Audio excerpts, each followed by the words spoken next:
پوچھا گیا ہے فوت شدہ سے گلے ملنے کی تعبیر بتا دیجئے. فوت شدہ اگر کسی کو گلے ملے یا کوئی آدمی فوت شدہ کے گلے ملے، عموماً تاثر یہی ہے کہ یہاں کوئی معاملہ خطرے والا ہے، گھبرا جاتے ہیں اور ایسا خواب پوچھتے ہوئے آوازیں لڑکھڑا جاتی ہیں، کیونکہ وہ خواب بتانے والا وہ یہ سوچ رہا ہوتا ہے کہ پتہ نہیں اب اس خواب کے بعد میں کتنی دیر زندہ ہوں. تو حالانکہ ایسا کچھ نہیں ہے اس میں انشاءاللہ. جی فوت شدہ اگر اچھی کیفیت میں ہے، یعنی جب آدمی کسی کو گلے ملتا ہے، ہم کسی کا حال احوال پوچھتے ہیں تو ہنستے ہوئے مسکراتے ہوئے حال احوال پوچھتے ہوئے ہم ایک دوسرے کو گلے بھی لگاتے ہیں.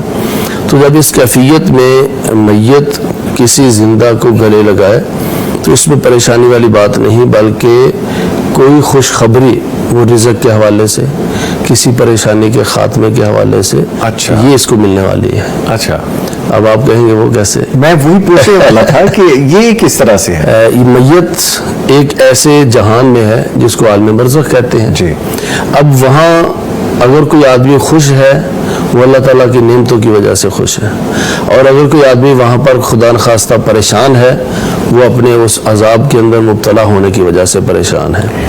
تو میت اگر کسی کو گلے لگائے اور خوشی کی کیفیت میں لگائے جی تو وہ اللہ تعالیٰ کی نعمتوں کے اندر جو زندگی بسر کر رہا ہے، وہی نعمتوں والی خوشی والی زندگی، وہی مسکراہٹ والا چہرہ وہ لے کر کسی زندہ شخص کو ملا ہے تو ان انعامات میں سے کچھ حصہ اس کو بھی ملنے والا ہے. وہ خوشی اور مسرت اس زندہ انسان کو بھی ملنے والی ہے، اس لیے اس میں پریشانی والی بات نہیں ہے. اور بسا اوقات ایسا بھی ہوتا ہے، بلکہ اکثر اوقات ایسا ہوتا ہے کہ ہم کسی جانے والے کو یاد کرتے ہیں تو اس کو کہتے ہیں اشتیاق المیت للرائی یا اشتیاق الرائی للمیت، کہ خواب دیکھ آرام سے بتاتے اس کو کہ شوق پیدا ہوتا ہے. اچھا. دیکھنے والے کو، خواب دیکھنے والا اس جانے والے کو سوچتا رہتا ہے، اس کے دیدار کو، اس کی زیارت کو تڑپتا رہتا ہے. یعنی جیسے ہمارے عزیز ہوتے ہیں، کسی کے والد فوت ہوئے، کسی کی والدہ، کسی کے بھائی، کسی کے بہن، کوئی بھی اس طرح کا عزیز اگر فوت ہو تو خاص طور پہ قریب کا جو عرصہ ہے تو اس میں آدمی بہت زیادہ ان کو یاد کرتا ہے. تو وہ جو یاد کرنے کی کیفیت ہے وہ پھر اس طرح سے معانقے کی صورت میں، گلے لگنے کی صورت میں، تو بسا اوقات گلے لگنا یہ کسی کے غم کے خاتمے کی طرف بھی اشارہ ہے. وہ کیسے کہ عام طور پر جب آدمی کوئی پریشان ہوتا ہے تو کوئی وہ کہتا ہے کہ مجھے کسی کا کندھا چاہیے، اس کے کندھے پر سر رکھ کے میں رو لوں، اپنا غم ہلکا کر لوں، تو یہ غم کے ہلکا ہونے کی طرف بھی اشارہ ہے. اس میں وہ جو ذہن میں آ جاتا ہے نا خواب سنانے والوں کے کہ اب تو بس معاملہ ختم ہے کیونکہ میت نے مجھے گلے لگا لیا ہے، اس میں پریشانی والی بات نہیں ہے. انشاءاللہ پریشانی والی بات تب ہوتی ہے کہ جب وہ گلے لگائے میت اور اس کا ہاتھ پکڑے اور ساتھ لے جائے اور ساتھ لے جائے.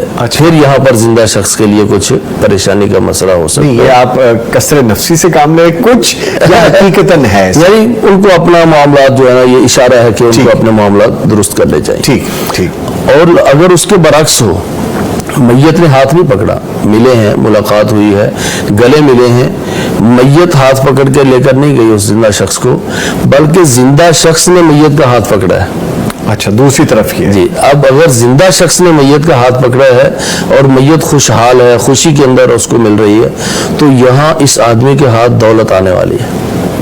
اچھا. ہاتھ پکڑا ہے میت کا اور میت ہے خوش اللہ تعالیٰ کے انعامات کی وجہ سے، عالم برزخ میں ہے نا. جی. تو یہاں اس کا ہاتھ پکڑنا گویا کہ یہ اللہ تعالیٰ کی طرف سے کوئی نعمت، کوئی دولت، کوئی رزق یا کسی خوشی کا اس کے ہاتھ لگنا ہے. تو اس لیے اس میں پریشان نہ ہو، بلکہ اس کے اندر اللہ تعالیٰ سے امید رکھے کہ آنے والے دنوں میں اسے خوشحالی اور اچھی خبر ملنے والی ہے. نارملی لوگ پریشان ہو جاتے ہیں. اچھا، ہمارے معاشرے میں یہ بات بھی بڑی ہے کیونکہ اس بات کے ساتھ جڑ جاتی ہے بات. اکثر لوگ کہتے ہیں خواب میں کوئی آیا فوت شدہ تو پھر دوسرے پوچھتے اس نے کچھ دیا تمہیں یا تم سے لیا کچھ، اس حوالے سے بھی بات ہو جاتی ہے. ایسا یہی ہم پہلے ڈسکس کر چکے. اگر فوت شدہ کچھ دیتا ہے، ہاں جی، یہ ہم نے کہا نا اس کا ہاتھ پکڑا ہے، ہاں جی، تو وہ اچھی علامت ہے، کوئی پریشانی والی بات نہیں ہے. پیسے دیے ہیں، کھانا دیا ہے، کوئی پریشانی، بلکہ اچھی خبر ہے۔ اور اگر اس نے کچھ لیا ہے یا کچھ مانگا ہے، یہاں میت کی طرف سے صدقہ کرنے کی یا اس کی طرف سے اس کے لیے دعا کرنے کی اس کی ضرورت ہے۔ ٹھیک۔ اور اگر میت کسی کے گھر سے آ کر کھانا کھا جائے تو یہاں اس کے مالی معاملات کے اندر کچھ پریشانی کی طرف اشارہ ہے۔